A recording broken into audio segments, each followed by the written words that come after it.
outra porta pra você descer.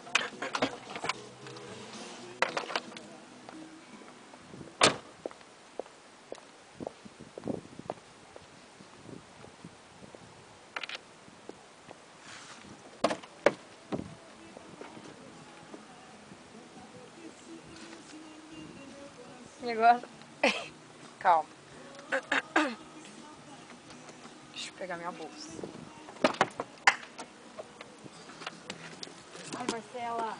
Calma, calma, não vai passar vergonha.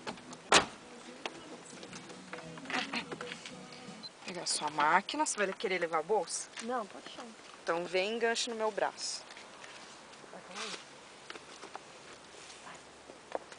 Ai, ai, meu Deus. Sobe o meio fio. Eu vou subir depois. Ai, ai, tá caindo. Marcela, que vergonha. Bom, não vai passar vergonha. Vem enganchado. Desce o meio fio. Ai, Tô avisando, mas você é devagar. meu Deus. Os gogoboys são mais lá dentro, tá? Vai se ferrar, Marcela. Ai, que ladeira aqui. Só que ninguém pode saber. Por isso que eu te trouxe assim, entendeu?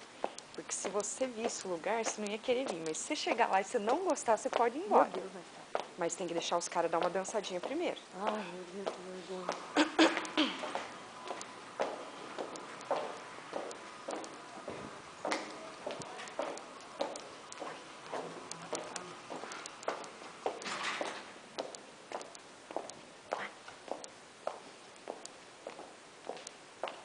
Cadê os caras dançando, minha gente?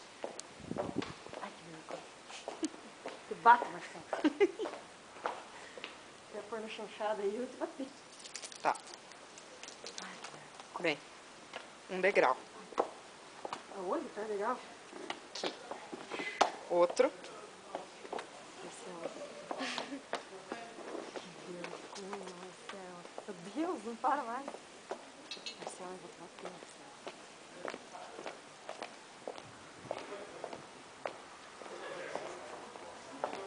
Cadê os gogoboy? Agora você pode tirar. Tira foto. Ai, que vergonha. Ai, amiga. Ai, não tem mais um. Parabéns pra você nessa data querida.